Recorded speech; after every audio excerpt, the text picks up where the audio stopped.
আসসালামু আলাইকুম। আমি নীলু বলছি ফেনী থেকে। কাছে এবং দূরে যে যেখান থেকে আমার ভিডিওটি দেখছেন, আশা করছি আল্লাহর অশেষ রহমতে সবাই ভালো আছেন এবং সুস্থ আছেন। আমরা আলহামদুলিল্লাহ ভালো আছি। চলে আসলাম নতুন আরেকটি ভিডিও নিয়ে। সবাই শুরুতে একটা লাইক দিয়ে ভিডিওটা দেখা স্টার্ট করবেন। একদম সকাল 5টা থেকে আমি আজকের ভিডিওটা শেয়ার করতে যাচ্ছি আপনাদের সাথে। কিভাবে একদম সকাল সকাল আমি কাজকর্ম শেষ করি সেটাই আজকে ভিডিওতে থাকছে। প্লিজ ভিডিওটি কেউ স্কিপ করে দেখবেন না, পুরো ভিডিওটা জুড়ে থাকবেন, আশা করছি ভালো লাগবে। তো যাই হোক, প্রথমে আমি ঘুম থেকে উঠে মাত্র রান্নাঘরে চলে আসছি। আমাদের এখানে তো গ্যাসের সমস্যা সবাই জানেন, যারা রীতিমতো আমার ব্লগ দেখেন তারা হয়তো বা জানেন। তো এদিকে হচ্ছে আমি কাঁঠালের বিচি ধুয়ে নিচ্ছি, আজকে কাঁঠালের বিচি রান্না করব। তো এই বিচিগুলো হচ্ছে আমি খালাকে দিয়ে ক্লিন করে নিয়েছি আর কি। তো খালা কী করছে, এটা গোটা গোটাই পরিষ্কার করে নিয়েছে, কেটে দেয় নাই আর কি। তো আমি আর সকালবেলা তখন তাড়াহুড়া করে রান্নাটা বসিয়ে দিচ্ছি, কাটতে গেলে অনেক সময়ের প্রয়োজন। তো সেই জন্য এটা আমি আর কাটলাম না, গোটা গোটাই রান্না করে নেব। এটা যখন সিদ্ধ হয়ে যাবে তখন এটা গলে যাবে আর কি। এখন গ্যাসটা অনেক ভালো আছে, দেখুন এখনও কিন্তু মাত্র বোর হচ্ছে। আমি শুরুতে রান্নাঘরে চলে আসছি, রান্নাটা বসিয়ে দিয়ে আমি হচ্ছে নামাজ পড়তে চলে যাব। তো এদিকে আমি এক চুলায় কিন্তু ভাতও বসিয়ে দিয়েছি। তো এই দুইটা হোক, আমি নামাজ পড়ে আসলাম আবার রান্নাঘরে। নামাজ পড়ে আসলাম, তো আমি এসে হচ্ছে পেঁয়াজ কেটে নিলাম, আর এদিকে হচ্ছে ভাতটাও কিন্তু হয়ে গেছে অলরেডি। তো ভাতের মার ঝরিয়ে নিলাম, আর আমি অন্য চুলা হচ্ছে একটা কড়াইতে একটু তেল দিয়েছি, সাথে কিছু পেঁয়াজ কুচি দিলাম, আর টমেটো কুচি দিলাম, আর হচ্ছে কাঁচামরিচ কুচি দিলাম। এখন এর মধ্যে একটু হচ্ছে আমি ইলিশ শুটকি দিয়ে দিচ্ছি। তো এই মশলাটা করতেছি আমি শুধু কাঁঠালে বিচির জন্য। তো এখানে একটু রসুন বাটাও দিয়ে দিলাম। তো ভালো করে এটাকে নেড়ে ছেড়ে কষিয়ে নেব কিছুক্ষণ। আমার কিন্তু কাঁঠালের বিচি খেতে অনেক বেশি ভালো লাগে। তো আমি অনেকভাবে কাঁঠালের বিচি রান্না করি। আমি হচ্ছে মাংসের সাথেও গোটা গোটা করে কাঁঠালের বিচি রান্না করি। আমার খুব পছন্দের একটা খাবার বলতে পারেন। তো যাই হোক, এখানে এখন মশলাগুলো দিয়ে দেব। এখানে লবণ দিয়ে দিলাম পরিমাণ মতো, তারপর দিয়ে দেব একটু মরিচের গুঁড়া, তারপর দিয়ে দিলাম এখানে জিরা ধনিয়া গুঁড়া, আর একটু দিয়ে দিলাম হলুদ গুঁড়া। তো যাই হোক, এটাকে আমি ভালো করে কষিয়ে নেব। একটু পানি দিয়ে দেব, গরম পানি। এই কাঁঠালের বিচির স্বাদটাকে দ্বিগুণ করার জন্য আমি এখানে স্বাদে ম্যাজিক মশলা একটু দিয়ে দিলাম, এটাকে আরও স্বাদটা বাড়িয়ে দেবে আর কি। আমার মশলাটা কিন্তু একদম কষানো হয়ে গিয়েছে, দেখে হয়তো বা বুঝতে পারতেছেন তেলটা কিন্তু একদম উপরের দিকে চলে আসছে। মাশাআল্লাহ, কালারটা কিন্তু অসম্ভব সুন্দর আসছে। আর যেহেতু ইলিশ শুটকি ব্যবহার করতেছি, অনেক বেশি গ্রান আসতেছে আর কি। তো এই যে আমি মশলাটা এখন কাঁঠালের বিচির মধ্যে ঢেলে দিলাম, দিয়ে হচ্ছে এটাকে ভালো করে আমি মিশিয়ে নেব। দেখতে পারতেছেন বিচিটা কিন্তু এখনও গোটা গোটা আছে, এখনও সিদ্ধ হয় না, আরও অনেকক্ষণ সিদ্ধ করে নেব। আচ্ছা, আমার মতো কাঁঠালের বিচি কার কার বেশি পছন্দ আমাকে একটু কমেন্ট করে জানাবেন। ওইদিকে কাঁঠালের বিচিটা হচ্ছে, আর আমি অন্য চুলায় একটা পাতিলে হচ্ছে পানি দিয়ে দিলাম, সাথে 2 পিস লেবু দিয়ে দিলাম। এখানে হচ্ছে আমি মাছের ডিম রান্না করব। তো এখানে একটু হলুদ গুঁড়া দিলাম, দিয়ে হচ্ছে আমি একটু লবণও দিয়ে দিলাম।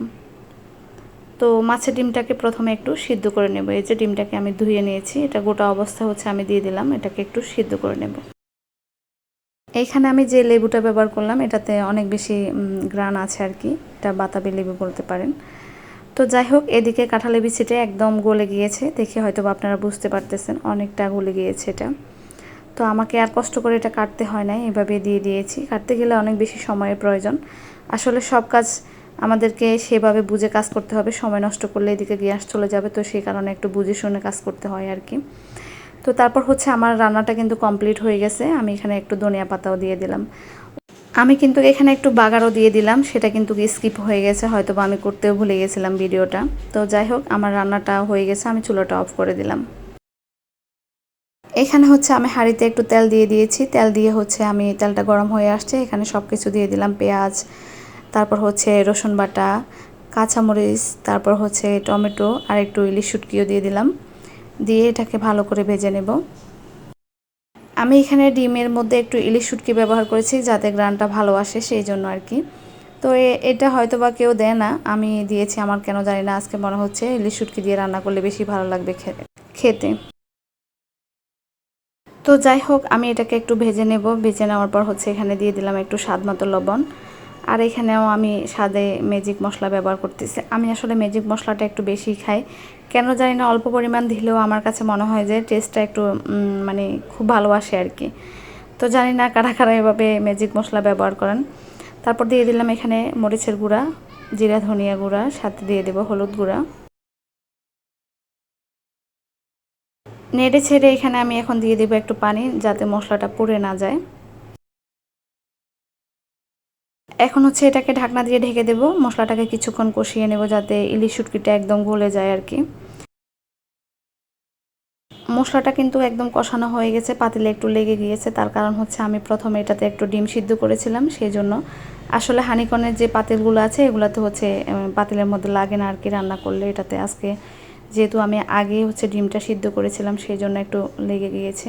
তো যাই হোক, ডিমটাকে আমি একটু কুচি কুচি করে কেটে নিয়েছি, বেশি ছোট করে নেয় আর কি, একটু করে কেটে নিয়েছি। কেটে হচ্ছে এখন দিয়ে দিলাম, দেওয়ার পর হচ্ছে এটাকে আরও ভালো করে কষিয়ে নেব কিছুক্ষণের জন্য। এখন এখানে একটু রাঁধুনি গরম মশলা গুঁড়ো দিয়ে দিচ্ছি, যাতে গ্রানটা খুব ভালো আসে আর কি। সে সাথে একটু লেবুর রসও দিয়ে দিচ্ছি। এখন এটা ভালো করে মশলাটা মিশিয়ে নেব নেড়ে ছেড়ে। তারপর হচ্ছে এখানে আমি পানি দিয়ে দেব, যাতে লেগে না যায় আর কি। অন্য চুলায় হচ্ছে আমি চাটাও বসিয়ে দিয়েছি, এখনও কিন্তু সবাই ঘুমাচ্ছে। আমার এদিকে কাজকর্ম অলরেডি শেষ হয়ে আসছে। এই যে কিছুক্ষণ কষানোর পর আমি এখানে পানি দিয়ে দিলাম, পানি দিয়ে হচ্ছে ঢাকনা দিয়ে ঢেকে রাখবো। চুলাটাকে আমি একটু কমিয়ে রাখতেছি, যাতে ভালো করে সিদ্ধ হয় আর কি, সেই জন্য। এই তো মাশাল্লাহ, আমার মাছের ডিম রান্নাটা একদম কমপ্লিট হয়ে গেছে। এখন এর মধ্যে আমি ধনিয়া পাতা দিয়ে দেব। এটা কিন্তু আর বেশি শুকাবো না, আর ঝোলও দেবো না, এরকম মাখা মাখা রাখবো আর কি, খেতে ভালো লাগবে। আসলে কিন্তু অনেক বেশি মজা হয়েছিল আজকের রান্নাটা। এদিকে আমি রান্নাবান্না সব শেষ করে নিয়েছি, রান্নাঘরটাকেও ক্লিন করে নিয়েছি। এই যে দেখুন আমার কাঁঠালের বিচি রান্না, সেই সাথে হচ্ছে এখানে ভাত রান্না করেছি, তারপর হচ্ছে এখানে মাছের ডিম রান্না করেছি। এটাই ছিল আমার রান্নাবান্না আজকে। তো আমি কিভাবে সকালে একদম সকাল সকাল উঠে কাজ করে নিলে একেবারে খুব চটজলদি হচ্ছে কাজ হয়ে যায়। এই যে দেখুন, মাত্র সকাল বাজে 7টা, এদিকে আমার সব কাজ কিন্তু একদম হয়ে গেছে। আমি একদম দেখিয়ে দিচ্ছি যে আমি ঘরটাকেও মুছিয়ে নিয়েছি, ফার্নিচার ক্লিন করে নিয়েছি। এদিকে এক রুমে হচ্ছে বাচ্চারা ঘুমাচ্ছে, অন্য রুমে হচ্ছে বাচ্চাদের বাবা ঘুমাচ্ছে। তো আমি আর ওদেরকে উঠাই নাই আর কি, ওরা সময় মতো উঠে যাবে যেহেতু ওদের স্কুল আছে। তো এদিকে আমার কিন্তু সব কাজ শেষ। আমি সকালে যদি ভোরে উঠে যদি রান্নাবান্না কাজকর্ম শেষ করে নেওয়া যায়, তাহলে কিন্তু একদম কাজ খুব সহজে হয়ে যায়। আর আজকে আমার সারাদিনে কোনো কাজ নেই, তো আমি হচ্ছে বাড়তি কোনো কাজ থাকলে সেটা করে নেব আর কি পরে। আমি কিন্তু সব সময় এভাবে কাজ করি গুছিয়ে, তাহলে আমার কাজ করতে কোনো দেরি হয় না। আমি সব সময় এভাবে কাজগুলো গুছিয়ে করি আর কি। সেটা হয়তো বা আপনাদের সাথে শেয়ার করা হয় না, ভাবলাম আজকে আপনাদের সাথে শেয়ার করে নিই। এটা ছিল তারপরের দিন সকালবেলা, তো মানে হচ্ছে রবিবার সকালবেলা। তো যেহেতু আজকে প্রিয় দলের খেলা আছে, তো ভাবলাম খেলাটা কিভাবে উপভোগ করব, তো সেটা সামান্য একটু চেষ্টা করলাম আর কি। যেহেতু 8টা থেকে খেলা, তো আমি হচ্ছে এখানে নাস্তাটা রেডি করে নিয়েছি। এখানে কাঁঠাল নিলাম, সাথে হচ্ছে রাত্রে আমি গরুর পায়া রান্না করেছিলাম, আর হচ্ছে আপনার পরোটা আর রুটি নিয়ে আসলাম বাইরে থেকে। তো এখন হচ্ছে আমরা খেলাটা শুরু হচ্ছে, আর এদিকে আমরা নাস্তা করে নেব। আজকে হচ্ছে আমরা নাস্তাটা বিছানাতে বসেই করতেছি, কারণ হচ্ছে টিভি দেখবো সেই জন্য। তো বাচ্চারা পরোটা খাবে, আমরা রুটি খাবো আর কি। তো যাই হোক, অনেক বেশি মজা করলাম, অনেক বেশি মজা করে নাস্তাটা করে নিলাম খেলা দেখতে দেখতে আর কি। আসলে হচ্ছে খেলাটাকে উপভোগ করব বলে আমি গরুর পায়াটা রান্না করেছিলাম, যেহেতু সকালবেলা খেলা, তো সেই ভেবে হচ্ছে আমি এটা করেছি আর কি। যেহেতু আমি প্রতিদিন ভিডিও দিই না, একদিন পর পর ভিডিও ছাড়ি, তো সেই জন্য 2 দিনের ভিডিও একসাথে দিয়ে দিলাম। তো আশা করছি আজকের ভিডিওটা আপনাদের ভালো লেগেছে। যদি ভালো লেগে থাকে প্লিজ চ্যানেলটি সাবস্ক্রাইব করে নেবেন, আর যারা ফেসবুক থেকে দেখতেছেন তারা ফেসবুক পেজটা ফলো দিয়ে দেবেন, লাইক কমেন্ট শেয়ার করতে একেবারে ভুলবেন না। যারা এই কাজগুলো অলরেডি করে নিয়েছেন তাদেরকে অসংখ্য ধন্যবাদ। মাশাল্লাহ, পায়াটা কিন্তু অসম্ভব মজা হয়েছে। তো যাই হোক, সবাই মিলে একসাথে নাস্তাটা খেয়ে নিলাম আলহামদুলিল্লাহ। আর এদিকে হচ্ছে বৃষ্টিও চলে আসছে, হঠাৎ করে অনেক গরম পড়তেছে কিন্তু। তো এদিকে বৃষ্টি আসাতে অনেক বেশি ভালো লাগতেছে, ভাবলাম সেটা একটু আপনাদের সাথে শেয়ার করি। মানে কিন্তু অসম্ভব গরম লাগতেছে আর কি, তো সেই সাথে বৃষ্টি আসছে, অনেক বেশি ভালো লাগলো। ভাবলাম খুব জোরে বৃষ্টি আসবে, কিন্তু না, বৃষ্টিটা একটু হালকা হালকা হচ্ছে আর কি। আজকে কয়েকদিন যাবৎ বৃষ্টি হচ্ছে না, তবে আকাশ কিন্তু মেঘলা থাকে অনেক সময়, কিন্তু বৃষ্টিটা কিন্তু আসে না আর কি। তো খুবই বিরক্তি লাগে বৃষ্টি আসলে, আসলে ভালোই লাগে, একটু ওয়েদারটা ঠান্ডা থাকে, ভালো লাগে। আমি কিন্তু মোবাইলটা এখনও হাত থেকে রাখিও নাই, তো এদিকে বৃষ্টি বন্ধ হয়ে গেল, খুবই অবাক হয়ে গেলাম। এইমাত্র বৃষ্টি শুরু হলো, আবার বৃষ্টিটা বন্ধই হয়ে গেল। তো এই বৃষ্টি একটু হওয়ার কারণে আরও বেশি গরম লাগতেছে আর কি। তো যাই হোক, কিছু করার নেই। তো এটা ছিল বিকালবেলার সময়কার ভিডিও। আমি হচ্ছে একটা নাস্তা তৈরি করব। তো এখানে হচ্ছে আমি একটু চালের গুঁড়া নিলাম, সাথে হচ্ছে ময়দা চেলে নিলাম। মানে যতটুকু পরিমাণে চালের গুঁড়া নিয়েছি ততটুকু পরিমাণে আমি ময়দা নিয়েছিলাম। আমি রান্নাঘরে যখন প্যান চালিয়ে কাজ করতেছিলাম, হচ্ছে আটা ময়দাগুলো একদম উঠতেছে আর কি বাতাসে। তো আমি খেয়াল করি নাই, পরে এখন দেখতেছি যে ক্যামেরাতে দেখা যাচ্ছে খুব জোরে উঠতেছে। আচ্ছা যাই হোক, কিছু করার নেই, যেহেতু করে ফেলেছি। তো আমি এখানে একটু ঘি দিলাম, সাথে একটু লবণ দিলাম, আর হচ্ছে আমের পিউরি দিয়ে দিলাম। এটাকে আমি ব্লেন্ড করে নিয়েছিলাম। তো এখন হচ্ছে ভালো করে এটাকে মিক্স করে নেব আর কি। আজকে হচ্ছে আমের পাটিসাপটা পিঠা তৈরি করব। যেহেতু আম একেবারে বাসাতে বেশি হয়ে গেছে, তারপর হচ্ছে এগুলো পেকে যাচ্ছে, তো ভাবলাম একটু নাস্তা তৈরি করে নিই, তাহলে বিকালে নাস্তাটা হয়ে যাবে আর কি। তো এখানে নর্মাল পানি দিয়ে দিচ্ছি, আস্তে আস্তে ঘুলিয়ে নেব। দিয়ে আস্তে আস্তে পানি দিয়ে হচ্ছে আমি ব্যাটারটাকে তৈরি করে নেব। তো আমার বাটিটা একটু ছোট হয়ে গেছে, আমার নাড়তে অসুবিধা হচ্ছিল আর কি। এই যে ব্যাটারটা আমার গুলানো হয়ে গেছে, আমি এরকম পাতলা করেছি আর কি। তো মাসাল্লাহ কালারটা কিন্তু অনেক বেশি সুন্দর এসেছে। আমার আমগুলো একেবারে লাল লাল ছিল, তো তাই এখানে আমি প্যান বসিয়ে দিয়েছি। প্যানটা কিন্তু গরম হয়ে গেছে, এখন একটু তেল দিয়ে দিলাম। এখন তেল দিয়ে আমি টিস্যু দিয়ে মুছে নিলাম। তো নেওয়ার পর হচ্ছে এখানে আমি ব্যাটার দিয়ে দেব। এখানে আমি পরিমাণ মতো ব্যাটার দিয়ে দিচ্ছি। আমি এখানে 2 চামচ দিয়ে দিলাম। 2 চামচ দিলে একটু বেশি হচ্ছে, আর একটু কম দিব আর কি পরেরটাতে।